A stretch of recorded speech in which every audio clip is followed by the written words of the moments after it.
DRG Kids।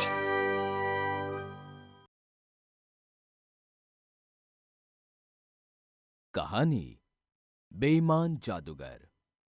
एक बार की बात है, हस्तिनापुर नाम के एक राज्य में दो जादूगर हुआ करते थे, जादूगर करणवीर और जादूगर विजयवीर। दोनों तरह तरह के जादू दिखाकर लोगों का मनोरंजन करते थे। जादूगर करणवीर के जादू नए होने की वजह से बहुत मशहूर थे। इस वजह से ज्यादा लोग उसके खेल को देखने जाते। पर जादूगर विजयवीर के जादू पुराने हो चुके थे। जादूगर विजयवीर जब भी कोई खेल दिखाने की कोशिश करता, लोग उसका मजाक उड़ाने लगते।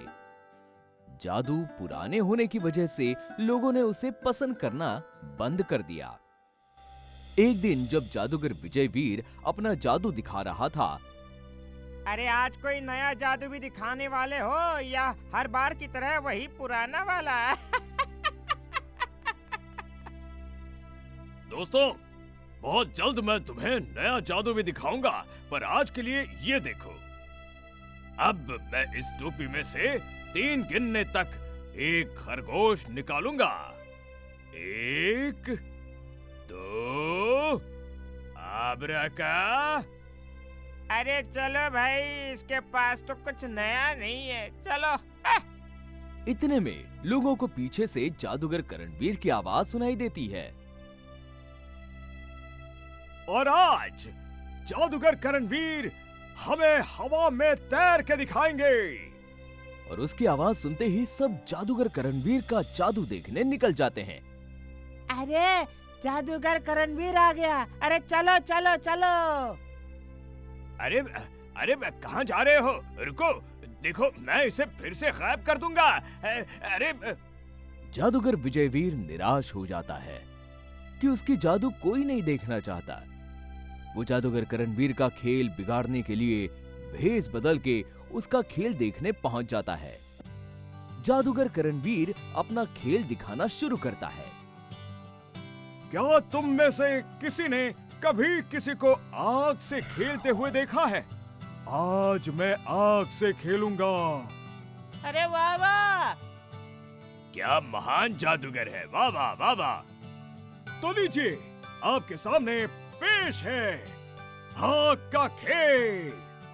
ये कहते ही जादूगर करणवीर अपने हाथ में आग लगा देता है और हाथों से आग को पकड़ लेता है। गांव वाले जादूगर करणवीर के हाथों से आग निकलती हुई देखकर खूब चौंक जाते हैं और तालियां बजाने लगते हैं। जादूगर विजयवीर जादूगर करणवीर का खेल बिगाड़ने के लिए चुपके से उसके पीछे जाकर उस आग में मिट्टी का तेल डाल देता है, जिससे जादूगर करणवीर की आग और बढ़ जाती है और लोग वहां से भाग जाते हैं।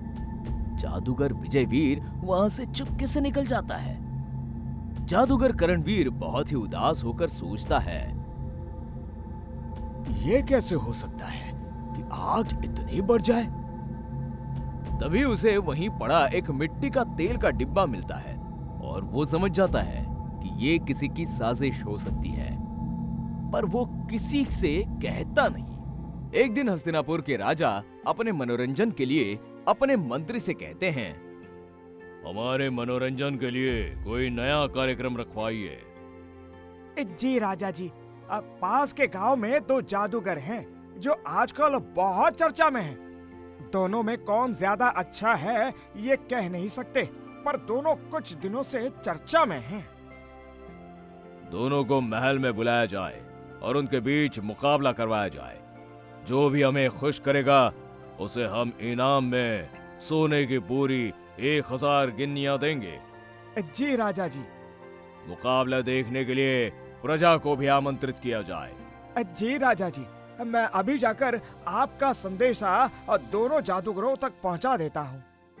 मंत्री दोनों जादूगरों को संदेश भेजकर बुलाता है और उनसे कहता है, राजा जी चाहते हैं कि तुम दोनों उनके मनोरंजन के लिए महल में जादू दिखाओ। तुम्हारे पास 1 हफ्ते का समय है अपना सबसे अच्छा जादू तैयार करने के लिए। उसके बाद तुम्हारे बीच मुकाबला होगा और जिसने भी राजा का दिल खुश किया उसे 1000 सोने की गिन्नियां इनाम में दी जाएंगी। जी मंत्री जी। जी मंत्री जी।